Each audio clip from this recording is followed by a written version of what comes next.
Hello, and welcome back to the Handy Outdoorsman.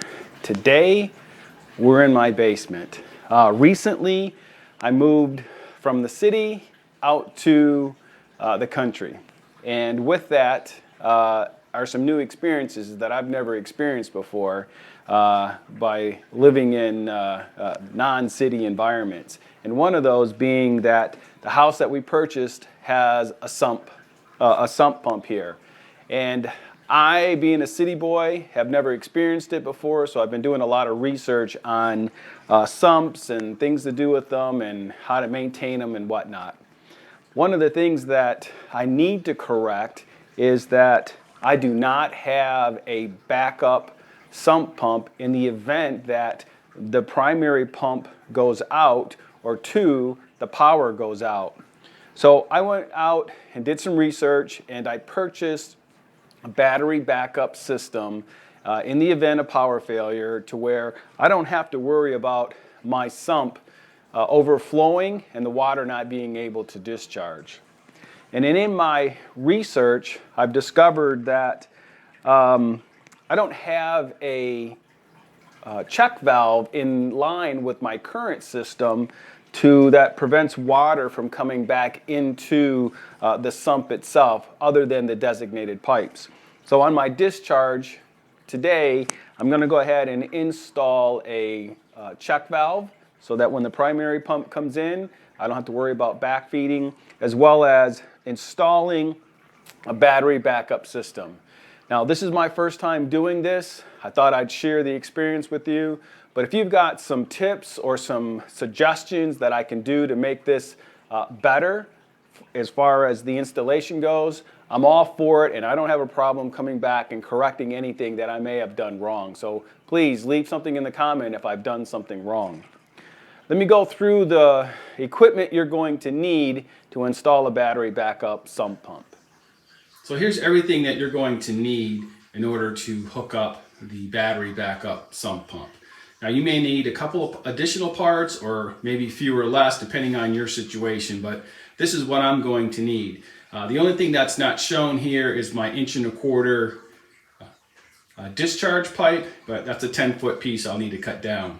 But basically what we have is we have the pump itself, the battery backup unit that controls when this comes on and goes off.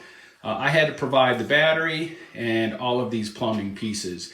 Now, keep in mind that it's critical that you go ahead and get these pieces here, these two pieces, and that's a check valve, which allows water to go only one way. In addition to that, where you have these elbows, you want 45-degree elbows and not 90s, because you don't want a real sharp turn. You want a gradual turn with that. I'm not sure if you can do a sweeping 90, but it's better to do 45s instead of the direct 90s. But these are the pieces that you'll need. Not very difficult, not a lot. So let me go ahead and dry fit everything and show you how it all works. In order for me to work on the discharge line to hook in my battery backup, I need to disconnect my primary pump. The problem with that is that as you can hear, I've got quite a bit of water coming in today. So I need another pump that's going to run to go ahead and take the water out while I have my primary pump turned off to work on this discharge.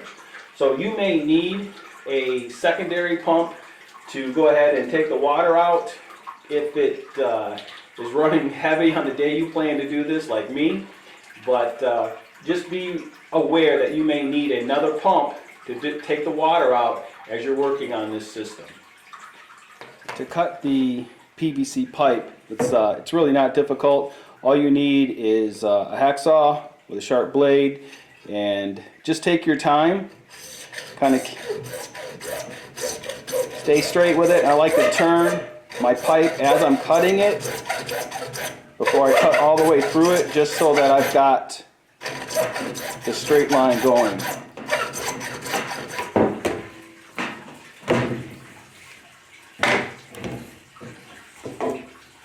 That's all it is to it.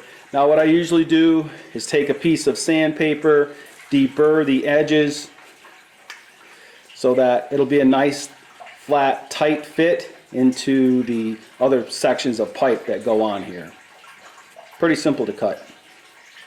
I've got my temporary pump in the well itself, and I've got my primary pump shut off. So once it gets up to a certain level, I'll turn that temporary pump on, let it drain. But what I've done is come over here and I've disconnected my primary pump from the discharge going outside. Let me step back here. So what I'm trying to do now is where you see this right here is where I want to put in a check valve so the water will only go one way. All right, so let me go ahead and get that all connected.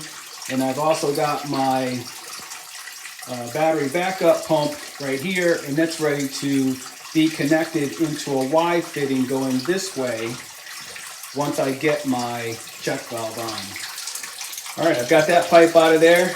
Now let me go ahead and install the section with the check valve in it. All right, I got my temporary pump out of there.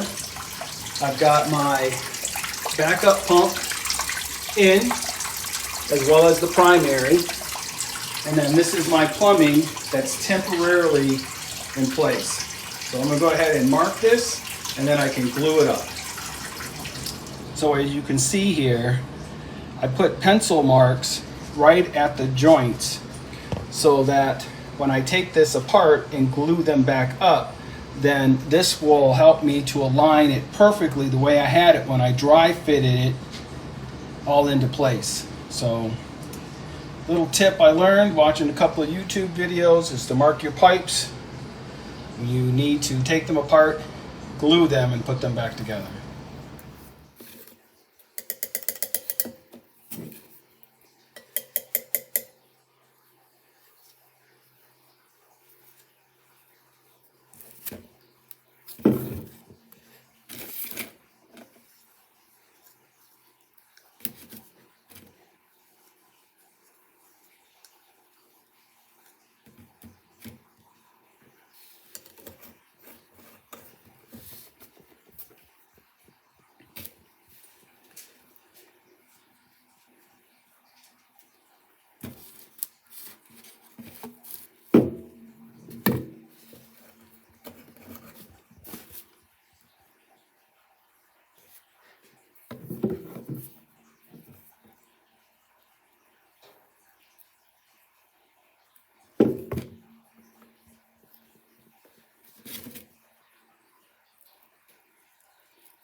Alright, I've got everything put back together, but I do not have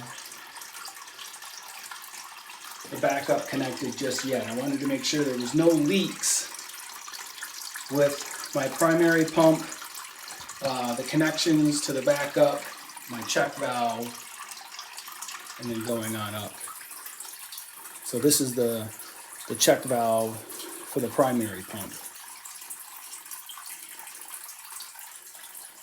So it should kick on here any second, and we will check for leaks. More water is going into the tank than it normally does because I didn't pay attention and this ring is blocking the float. Let me move that ring, see what happens. As soon as I move that ring, you can see there the float engaged and it's working like it should. So pay attention, guys. Little things like that can cause you problems later. I didn't notice it when I put it all back together. But I did check for leaks here, and we are good. I do not have any leaks. All right, let me go ahead and get the battery backup system connected. All right, now that we have the pump installed, let's go back over what was included in the kit. So you saw me put the pump into the sump well. What comes with the kit is a battery charger, a float that runs off of 12 volt. So that's will get connected into this unit up here. This is the battery case that comes with the kit, and inside here are the connectors. One is for the pump, one is for the float, one is for the battery charger or tender, battery tender. And then these cables here, if I can hold this right, these cables here get connected to the battery itself. Now the battery does not come with the kit. You'll have to go and get that yourself. And may I suggest that you get a marine grade deep cycle battery. Since this will be on a battery tender all the time, these are more equipped for things like that than I'll say a car battery. The other thing is too, is get a battery that has terminals, screw terminals on top. I think these are 5/16, because these connectors will fit right on there, and then you can tighten them down and get a secure connection. So I recommend you do that. So all we need to do now is hook up the battery tender, and then hook up the float as well as the pump into this unit here. Once I get it all connected, I'll show you what goes on here, but pretty much it'll tell you if your battery is low. It'll tell you that it's partially charged or it's fully charged. Now I went ahead and put my battery on the battery tender for a couple of days. That's what they recommend that you do. So I should have a green light all the way across. And then there's a power failure button here too. So when the power is lost to this unit, AC power is lost, then the battery kicks in. When it does, it lets off an alarm, a loud alarm. And you can test that periodically. There's a button here on the side. You can press that and the alarm will go off. But yeah, so far from what I've been able to at least test without fully hooking it up, it seems to work pretty well. All right, let me go ahead and get all of this set up and I'll show you the final install. All right, I've got everything dressed in. I'm going to go ahead and hit this button on the battery and it should kick in the battery backup pump, and it should set off alarm when it does.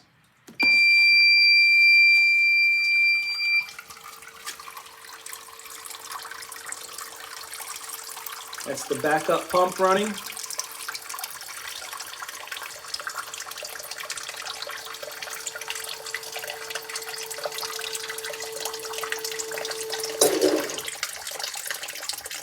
It automatically shuts off.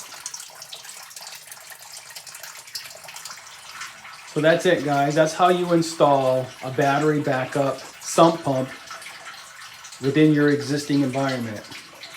So it probably took me about 3 hours to do this. Again, I didn't know what I was doing, taking my time, but I'm sure that if you're a more experienced plumber or experienced at plumbing, this wouldn't take nearly as long. But I do have a sense of relief, peace of mind that this is all done.